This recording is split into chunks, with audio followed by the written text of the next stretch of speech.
Standing on a well-treaded concrete doorstep, you finally figure a dress was not suitable for today's weather, rainy with a chance of hypothermia.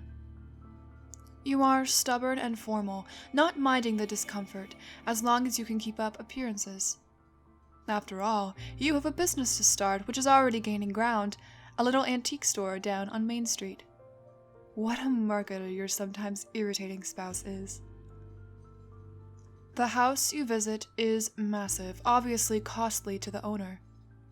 Any windows you can see are suspiciously painted over. Light peeks through bubbles in it. It's off-putting, but you're only here to drop off something, right?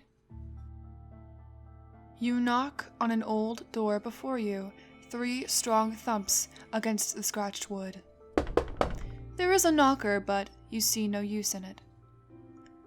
It is quiet on the other side for a minute or two. Cars pass behind you, more than likely caffeine-induced commuters headed to work or parents taking their children to school. In your fingers, you clutch a few papers with words and designs on them. They are plans for something, the reason you are here in this busy neighborhood. You want to make a sign. Air rushes out from the newly opened door and an unruly, meek-looking man wearing sunglasses stands there. He smiles, flipping the dark lenses up to reveal grimy, clear ones that, in turn, uncover his studying gray eyes. On his hands are slightly singed leather gloves. There's a certain friendliness to him, accompanied by a jovial gleam in his eye that compels you to push your nervousness at his oddities aside and hand him the prints. You address Mr. Harold Donahue directly, being blunt and telling him exactly what you want. He mulls over the colorful parrot now in his hands, looks up and asks, "How much are you willing to pay for it?" "Enough," you retort, pulling out your wallet. "When can you have it done?" "Today," he replies immediately. No hint of that happy gleam reflects in his serious answer. Obviously, you take this as a joke. There's no way a sign that complex can be created in a day. Not even a week is able to produce a decent copy.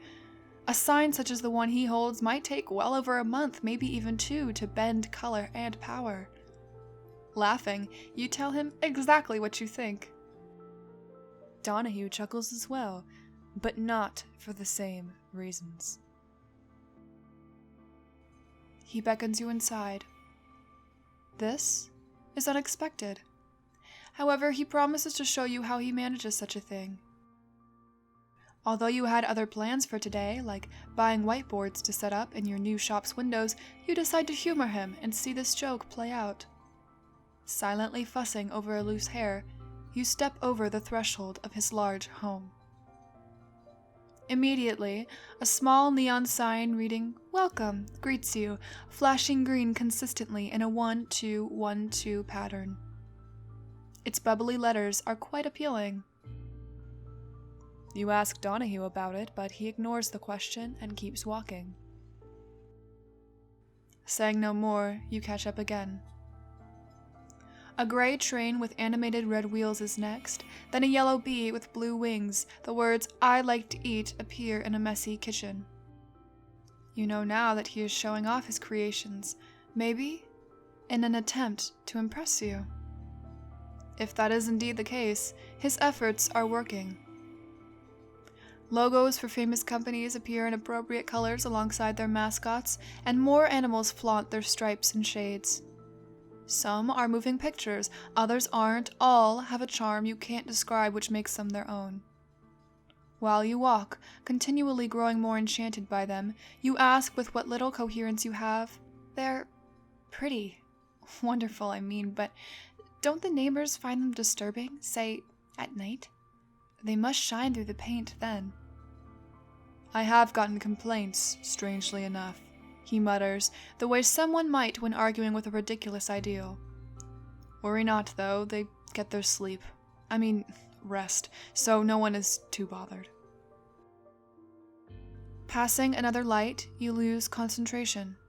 He cuts the conversation short as you stare blankly at a stunning chameleon.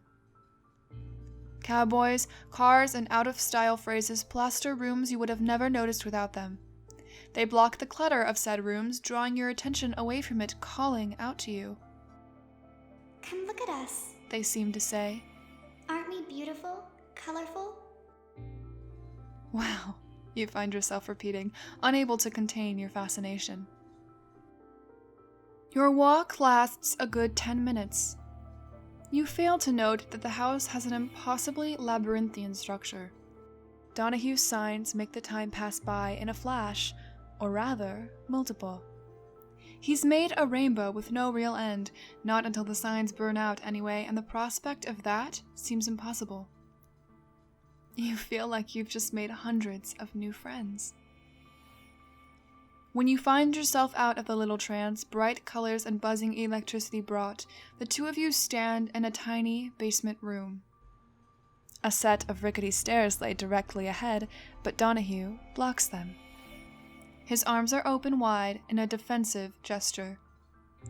"This is the room where I make my signs," he says, smiling proudly. "Wasn't this what you really wanted to see?" Peering around, you find that the room is void of anything besides the white paint covering each wall. All floorboards under your feet are the same plain color as these walls. Seeing the trap you've fallen into, a sort of panicked sickness racks your heart. You hastily query as to why he corners you now. Does he desire money, self-gratification, or, worst of all, does he have an unquenchable bloodlust? To all these, Donahue shakes his head of wild hair. "So why have you brought me down here, heathen?" The words are painfully strained, highlighting your emotions like bold letters on a page of italics.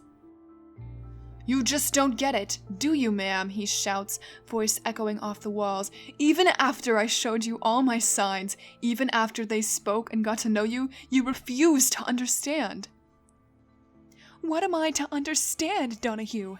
That you're a crazed person who's misled an innocent woman? I know all I need to."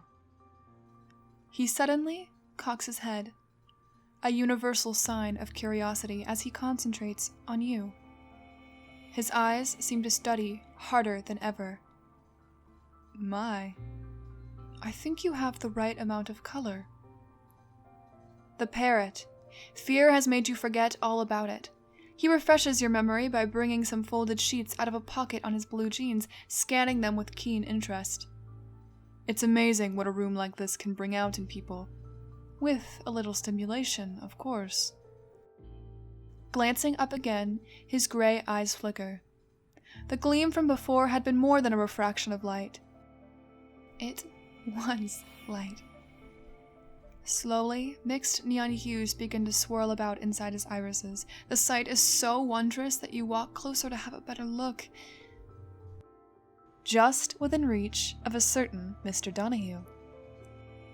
Grasping your arm tightly, he keeps a hold of you as pure blue light seeps from it. The feeling is inexplicable, better than any earthly pleasure, honestly. Taking the other arm, he causes something similar to happen. This time, brilliant red light rises instead. A familiar buzzing returns to your ears. You urge him to stop this foolishness, but more and more of your body shines. Eventually, the glow reaches the soles of your feet and the tips of your fingers. The entire room is a magnificent spectrum of shades. The buzz drowns out each word he utters, but you can see his lips move. Then, hollow, drilling pain fills you as he rips the light away like a poor sketch in a drawing book. The buzzing stops, of course, but you're left to suffer on the floor. Donahue gasps, bends over, and pulls something from your hair. No longer can you feel anything as your chromoless body is taken from you, giving one last jolt before falling flat. "I almost forgot you," he whispers, his face much bigger than before. "Sorry, ma'am." His eyes are gray again with that characteristic gleam. Giving a final wink, he clicks the dark lenses back down and sets to work making a sign. Forming the tubes around the light and bending them takes no time at all with the safety of gloves to protect him from burns. Soon, Mr. Harold Donahue has a parrot others would be jealous of. Look at me, You say, flickering joyfully, stripped of everything else except your color. Aren't I beautiful?